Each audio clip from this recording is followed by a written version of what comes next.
So there's been a ton of drama off screen surrounding the new mysterious drama Don't Worry Darling.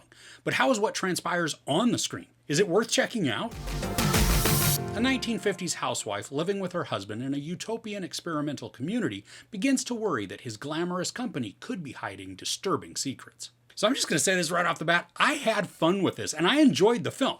Now I know it's being fairly destroyed by critics at the moment, but I went in with the hopes that I would just get a story that was mysterious, possibly twisted, and a little strange with characters that also fit those descriptions. And that's what I got. Now I'm going to keep certain aspects fairly vague through this just so that it doesn't spoil anything for you. I mean, I'd like to give you the same opportunity to approach the film that I had. So we've got Florence Pugh, Harry Styles, Olivia Wilde, Chris Pine, Gemma Chan, Kiki Layne, and Nick Kroll playing prominent roles. Now from the trailer, everything in Florence Pugh's Alice's life looks to be picture perfect. She lives in this beautiful neighborhood. She's madly in love with her husband, who also seems to be completely enamored with her as well. Now, they live the perfect manicured life. Everything's in its place, and smiles are all around. Now, I got mild vibes of the Stepford Wives from the trailer, but I really think that that's because of some of the looks that the women get from their husbands, and that there's a certain level of servitude that could be expected. It's actually a bit unsettling how perfect everything appears in their lives. Alice and her husband Jack live on a court with their closest friends, all of whom work at the same place, with their boss being a dude named Frank, who's played by Chris Pine. Now there's an air of weirdness and tension that emanates from Frank, but he's a visionary leader, one who apparently works very hard, but plays hard too, and then he expects the same from his employees. Some of the mystery and the anxiety also come from the fact that the men's jobs are a bit like Vegas, where what happens there stays there, and nobody talks about it. I love how curiosity always seems to work its way into situations, where characters become naturally inquisitive of their surroundings.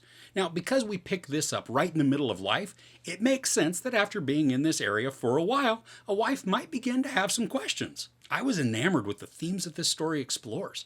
I mean, the story dives into power and control, longing and desire, and then also goes deep into the idea of gaslighting.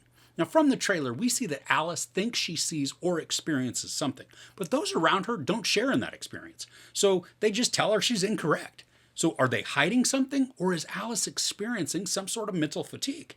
Now I like that the story kept me guessing through a lot of this. And then there are visuals that are wonky to say the least. Because we experience most of this story from Alice's viewpoint, and she drinks an awful lot, which is really just like every other character in the film. I mean, we're not sure though if she's a reliable narrator, and we don't know if we can trust what she sees, especially when those around her don't confirm her beliefs. The anxiety that this produces within the narrative, I think, is great to feel. And then Florence Pugh does an excellent job of crafting her character to be earnest but questionable. Chris Pine is also another standout. I mean, he's smarmy, self-assured, and certainly cocky, but he's also sly in the ways that he goes about it, which then makes him all the more devious. Now, I wasn't sure how Harry Styles was going to do in this, given that he just doesn't have a ton of experience in the acting world. Now, he is no stranger in front of the camera, but as an actor, I think he pulls off his character convincingly. There is a point in this third act of this film where I think he especially shines, allowing him to showcase some real emotional range. Now, the cinematography in this is uncomfortable. And I don't mean that in a bad way. I mean, the camera and the editing create shots that put me on edge. I was a bit weirded out, and then my senses were a little confused at points, just really trying to figure out what the visuals meant and then why they were there. That strange and anxious feeling that was created, it became enjoyable because it kept me off kiltered as the story went along, and then it fit right in with the feelings, the thoughts, and the sights that Alice herself was experiencing. Now, I enjoyed the musical choices and the set design too. Everything we see transports us to the late-ish 50s, and the soundtrack is driving, but it's mellow, providing an upbeat mood despite what wonkiness might be going on. Now, there's a part in the latter half of the film where we get a glimpse into something, and at this point, I really do think it's going to make or break the film for you. Now, personally, I liked the story choice, but I can also see how it can make you feel cheated, or maybe even that it's a cheap move.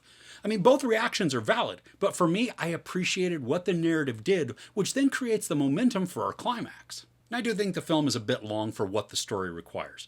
It's just over 2 hours, and there are small parts here and there that do drag a bit. There are even a couple of scenes that are repeats to scenes that we've seen earlier. And that's a lot of scenes. I mean, anyway though, I don't think the film needed to be over 2 hours. I could see this comfortably sitting at just about an hour and 45 minutes and it'd be fine, cutting down small pieces here and there.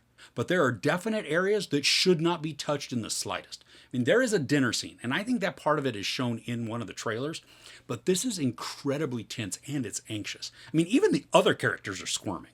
There's a fierceness and forcefulness that Pugh's Alice takes, and it's casually and nonchalantly countered by Pine's Frank. I mean, the scene is excellent in reinforcing the themes of the story, and then it showcases how powerful an actor both Pugh and Pine are. So overall, I think the potential for enjoyment in this is great.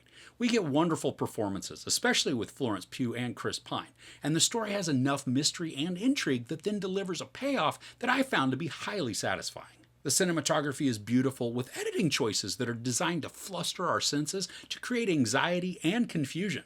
The story does overstay its welcome just a bit, especially with repetitive scenes, but when all of this is coupled with a story that examines powerful themes of control and desire, the final result is a trippy adventure through a seemingly picture-perfect world that's carefully constructed to satisfy its inhabitants. There's sex, no nudity, a lot of profanity, and some brutal violence.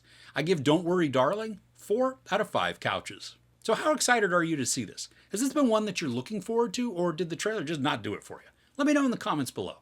If you enjoyed this review, please give it a like. Also, don't forget to share and subscribe. I'm Chris. This is Movies and Munchies. Thanks for couching with me.